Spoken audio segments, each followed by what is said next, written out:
Assalamualaikum warahmatullahi wabarakatuh. Kembali lagi bersama saya Denisa Apriliawati ya dalam video-video belajar statistika. Kali ini menggunakan JASP. Nah, di video kali ini saya akan menjelaskan mengenai analisis data menggunakan teknik analisis regresi linier sederhana.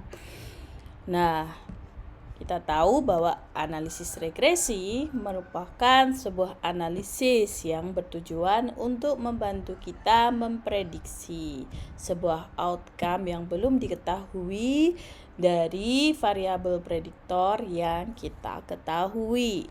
Nah, sehingga regresi ini selangkah lebih maju daripada korelasi yang hanya sekedar mencari hubungan ya, karena melalui regresi kita bisa membuat rumus persamaan garis lurus yang nantinya rumus persamaan garis lurus itu akan kita gunakan untuk memprediksi variabel tergantung ya, ketika hanya diketahui variabel bebasnya saja.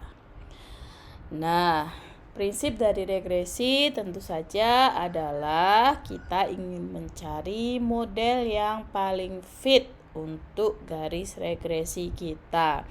Nah, untuk mengetahui seberapa fit model kita menggunakan F, ratio, dan juga p-value. Oke. Di sini saya menggunakan data dari buku Student Guide for JASP ya, yang saya gunakan di mata kuliah saya. Di sini ada data dari 13 atlet rugby mengenai jarak tendangan bola mereka dengan beberapa variabel lain seperti kekuatan kaki, fleksibilitas kaki gitu ya, dan kekuatan seluruh kaki. Nah, di sini kita ingin mencoba memprediksi seberapa jauh sih jarak tendangan bola ketika kita mengetahui atau berdasarkan kekuatan kaki kanan. Nah, di sini teman-teman, jarak ini dalam satuan, mungkin kalau Amerika itu satuan yard ya, sehingga dia dilabeli sebagai variabel continuous. Nah, strength di sini dilabeli sebagai variabel ordinal. Bisa jadi karena keterbatasan sampelnya yang hanya 13 orang dan angkanya yang munculnya berulang-ulang, sehingga dia ditandai sebagai kategori-kategori aja, bukan ukuran yang diukur ya. Nah, di sini saya akan membiarkan dia tetap ordinal ya, untuk menunjukkan salah satu kelebihan dari regresi yang tidak dimiliki korelasi, bahwa regresi itu untuk variabel tergantungnya tentu saja untuk regresi linier ya, kita memerlukan variabel yang sifatnya continuous. Sementara untuk variabel bebas itu bisa bersifat diskrit maupun continuous. Nah, nanti untuk melakukan analisis variabel diskrit ini sebenarnya harus kita ubah dulu ya, kita perlakukan sebagai continuous dengan melakukan dummy coding. Untungnya di JASP hal itu sudah dilakukan JASP otomatis, asal nanti kita memasukkan variabel-variabel diskrit itu ke dalam covariat ya. Nanti dia secara otomatis akan melakukan dummy coding pada variabel-variabel diskritnya. Nah, regresi sendiri memiliki beberapa asumsi yang harus dipenuhi sebelum bisa melakukan analisis regresi. Yang pertama tentu saja ukuran sampel harus mencukupi. Nah, ukuran sampel ini bisa kalian hitung atau estimasi menggunakan banyak teknik ya. Kita juga bisa menggunakan G-power ya. Kemudian yang kedua, tentu saja tidak ada outlier yang signifikan. Yang ketiga, observasi dari setiap data itu sifatnya independen. Ini nanti bisa kita cari menggunakan Durbin-Watson statistik. Kemudian yang keempat adalah residual variabel tergantung itu harus normal. Nanti bisa kita lihat pada QQ plot. Kelima, hubungan antara variabel prediktor atau X dengan outcome itu digambarkan dalam garis lurus atau linearitas, serta tidak ada heterokedastisitas atau data harus memenuhi unsur homoskedastisitas. Ini nanti akan kita cek menggunakan residual plot. Nah, untuk itu sebelum masuk ke regresi seperti biasa, teman-teman perlu ngecek dulu deskriptif statistiknya untuk memberi gambaran tentang bagaimana sih variabel yang akan dianalisis. Supposedly di sini kita ingin tadi ya memprediksi jarak tendangan menggunakan kekuatan kaki kanan atau di sini diberi nama R strength. Ini bisa teman-teman masukkan semuanya di variabel, atau karena R strength-nya ini adalah kategorikal, ini bisa digunakan untuk nyeplit ya, untuk membagi. Dalam proses ini saya bebasin teman-teman untuk berkreasi dan membuat data itu atau mempresentasikan data itu serelevan dan semenarik mungkin ya. Jadi kalian di sini juga bisa bikin plot atau memasukkan besaran-besaran tertentu yang sekiranya penting gitu ya. Nah, ini perlu diceritakan dulu sebelum kalian masuk ke uji asumsi. Nah, di sini ya teman-teman, kita tahu bahwa ukuran sampelnya memang kecil banget ya. Secara umum ukuran sampel 13 itu rasa-rasanya terlalu kecil ya.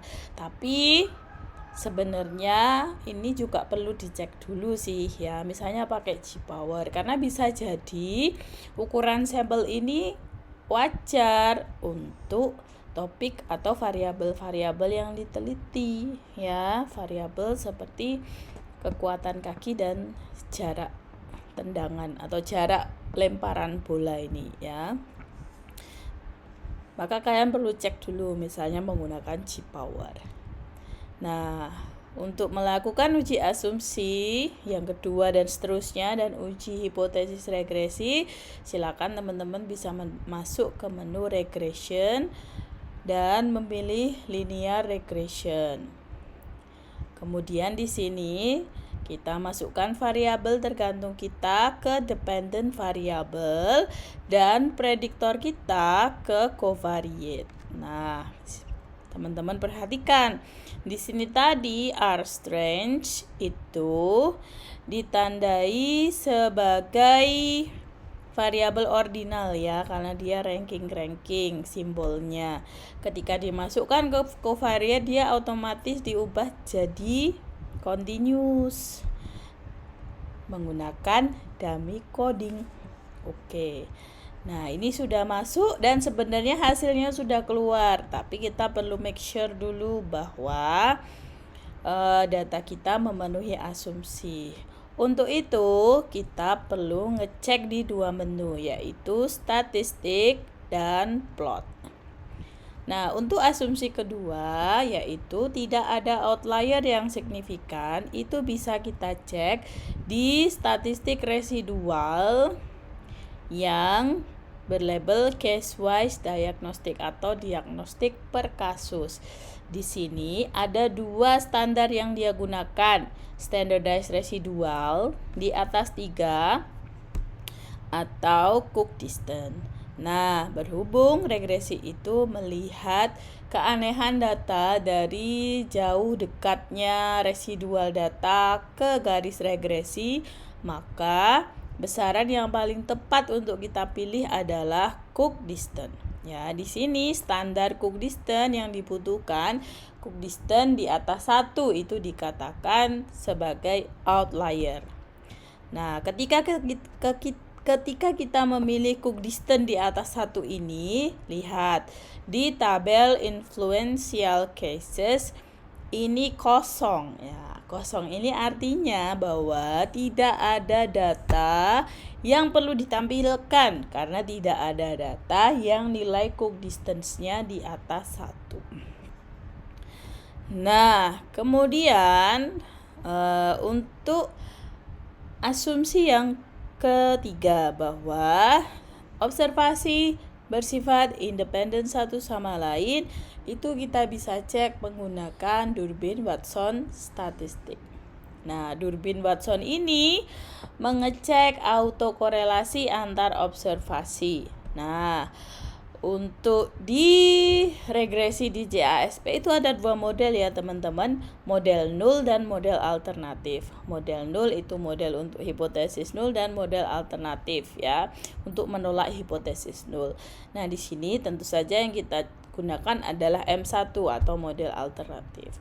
Nah, di model alternatif ini kita lihat bahwa autokorelasinya sebesar 0,225 dengan DW statistik 1,524 dan p-value di atas 0,05. Maka artinya dari p-value kita bisa katakan tidak ada autokorelasi. Karena tidak ada autokorelasi, maka observasi kita bersifat independen sehingga kita bisa mengatakan bahwa data kita memenuhi asumsi independensi. Cuman di sini kita juga perlu hati-hati karena ukuran sampel kita hanya 13, maka DW statistiknya ini juga kecil ya. Padahal biasanya atau rule of thumb-nya nilai DW statistik yang diterima itu biasa di sekitar 2 ya. Ini 1,5, jauh dari 2. Nah, kemudian kita perlu mengecek normalitas. Normalitas yang perlu kita cek di regresi adalah normalitas residual variabel tergantung. Nah, di sini kita perlu ke menu plot. Kemudian kita cek QQ plot standardized residual. Nah, akan muncul nih QQ plotnya. Ini dia plotkan dari variabel tergantung saja. Nah, kalau kita lihat dari data ini sih, datanya, residual datanya itu mendekati kurva normal ya, dan asumsi normalitas terpenuhi. Kemudian untuk asumsi kelima dan 6, linearitas dan homoskedastisitas, itu kita cek dari residual plot, residual versus predicted. Nah, di plot ini kita mengharapkan untuk linearitas adalah bahwa sebaran data yang simetris antara belahan data di atas nilai 0 dan di bawah nilai 0 untuk linearitas. Dan untuk homoskedastisitas kita mengharapkan sebaran data yang bersifat bird nest atau seperti sarang burung dan tidak membentuk bentuk yang bisa kita identifikasi ya, atau misal seperti bentuk corong ya. Nah, dari data ini kita belum bisa terlalu memastikan. Karena apa? Karena ukuran sampelnya terlalu kecil ya untuk melihat apakah data kita ini bird nest atau tidak. Nah, untuk di laporan silahkan teman-teman bisa lanjut ya, tidak masalah, tapi tetap berikan kesimpulan yang benar. Kalau misalnya di sini teman-teman lebih memilih mengatakan ini kurang layak untuk dikatakan memenuhi asumsi linearitas dan homoskedastisitas, ya bilang aja kayak gitu untuk jelasin risikonya apa gitu. Tapi in case of riset sesungguhnya berarti dalam hal ini saran saya adalah kalian perlu menambah ukuran sampel ya. Nah, asumsi sudah kita cek semua, sekarang kita perlu mengecek ke model summary dan ANOVA. Untuk memutuskan akan menerima atau menolak hipotesis nol, kita tidak perlu melihat ke seluruh statistik yang ada di sini. Yang perlu kita lihat sesuai format APA adalah nilai F-nya, DF1, DF2 atau DF regresi dan DF residual ya, serta nilai P ya. F-nya di atas 1 besar ya, ada kemungkinan H0 ditolak. Untuk itu kita perlu melihat nilai P, dan ternyata memang benar nilai P-nya di bawah 0,05 yaitu 0,002. Artinya kesempatan kita salah ketika kita menolak hipotesis 0 itu kecil sekali, hanya 0,2%. Nah, di sini kita bisa simpulkan bahwa H0 ditolak dan kekuatan kaki kanan ini dapat memprediksi jarak lemparan bola. Nah, selain F, kita juga bisa melaporkan R kuadrat atau adjusted R kuadrat. R kuadrat atau adjusted R kuadrat ini sama-sama menggambarkan variance outcome yang dijelaskan oleh variance predictor ya. Namun R kuadrat ini menggunakan data mentah, sementara adjusted R kuadrat ini menggunakan data standar atau z-score. Nah, implikasinya adalah di cara penceritaan ya, dan satuan, karena adjusted R square ini satuannya ya satuan dari variabel itu sendiri. Untuk R kuadrat itu satuannya dari variabel itu sendiri, sementara adjusted R kuadrat itu satuannya adalah standar deviasi. Nah, kita sudah memutuskan menerima atau menolak hipotesis 0. Ketika hipotesis 0-nya ditolak, maka kita perlu merumuskan rumus regresi. Dari mana? Dari model koefisien. Di sini kita melihat M1, kemudian kita lihat nilai, bisa kita lihat nilai unstandardized dan standardized, intercept dan R strength-nya. Ini nanti yang akan jadi A dan B pada rumus garis regresinya. Ya, dari sini kita bisa membuat rumus atau kita juga bisa mencentang di sini regression equation. Rumusnya adalah distance sama dengan 57,105 kalau di sini ya, ditambah 6,425 dikali R strength. Artinya ketika kekuatan kaki kanan itu 0, maka jarak lemparan bola itu 57,105 yard. Namun seiring bertambahnya kekuatan kaki kanan dengan bertambahnya kekuatan kaki kanan 1 poin, maka jarak lemparan bola itu akan bertambah 6,425 poin. Oke. Nah, untuk nilai standardized ini juga bisa teman-teman pakai, tapi implikasinya di penerjemahannya. Jadi di sini untuk rumus menggunakan standardized kalian bisa tulis, oh berarti distance itu sama dengan 57,10 ditambah 0,78 kali R strength. Artinya tadi setiap kekuatan kaki kanan bertambah 1 standar deviasi, maka jaraknya juga akan bertambah 1 standar deviasi. Ini karena satuan dari standardized ini adalah deviasi standar. Dari sini kita sudah selesai melakukan analisis regresi linier sederhana kita, dan kita bisa simpulkan ya bahwa jarak bola itu dapat diprediksi menggunakan kekuatan kaki kanan dari data kita. Nah, semoga penjelasan saya cukup jelas, dan silakan teman-teman bisa mempraktekkan apa yang sudah kita pelajari menggunakan data yang saya letakkan di deskripsi video ini. Terima kasih. Wassalamualaikum warahmatullahi wabarakatuh.